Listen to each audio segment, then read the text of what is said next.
ప్రభువునందు ప్రియమైన సహోదరి సహోదరులకు దేవుని నామమున స్తోత్రములు.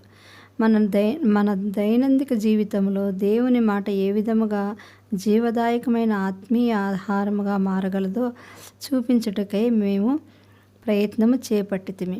ఇశ్రాయేలీయులు తమ అరణ్య ప్రయాణములో భౌతికముగా మన్నా ద్వారా ఎలా తెప్పరిల్లారో బ్రతికారో, అలాగే ఆధ్యాత్మిక ఇశ్రాయేలీయులమగు మనము ఈ వేకువ మన్నా ద్వారా ఆధ్యాత్మిక ఉజ్జీవం పొంది సేద తీర్చుటకై ప్రభు సహాయము చేయునుగాక. ఇది పరలోకము నుండి దిగి వచ్చిన ఆహారము. ఈ ఆహారము తినేవాడు ఎల్లప్పుడూ జీవించును. జనవరి 24 అనుదిన ధ్యానార్థమైన మెదడుకు మేత వేకువ మన్నా. ప్రేమ అనే ఆయుధము. నీకు విరోధముగా రూపింపబడిన ఏ ఆయుధమును వర్ధిల్లదు.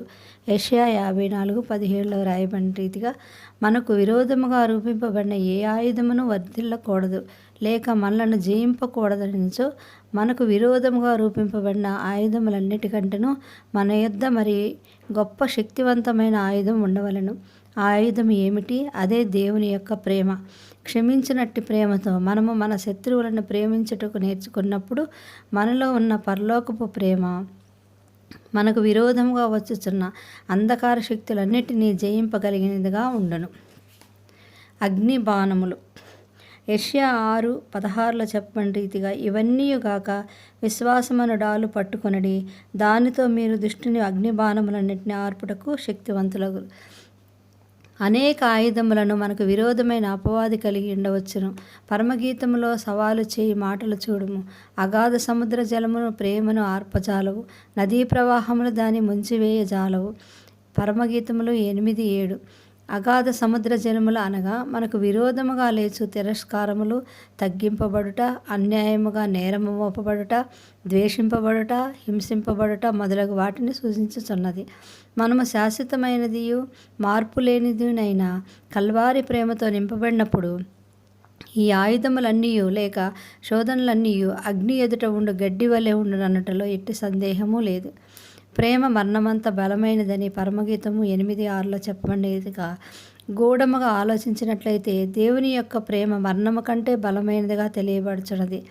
మరణమే మన కడపటి శత్రువు. దేవుని యొక్క ప్రేమ ద్వారా కడపటి శత్రువు మరణమును గెలుచుటకు సాధ్యమైన ఎడల నిశ్చయముగా తక్కిన శత్రువులందరినీ ఆయుధములన్నిటినీ దేవుని ప్రేమ చేత చాలా సులభముగా జయించవచ్చును.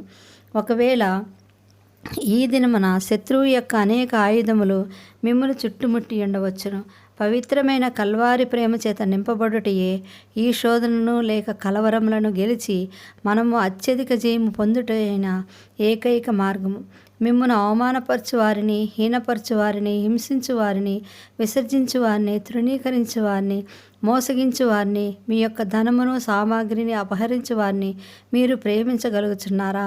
అలాగైనచో మీరు అత్యధిక విజయము పొంది ఉన్నారు. దేవునికి స్తోత్రములు.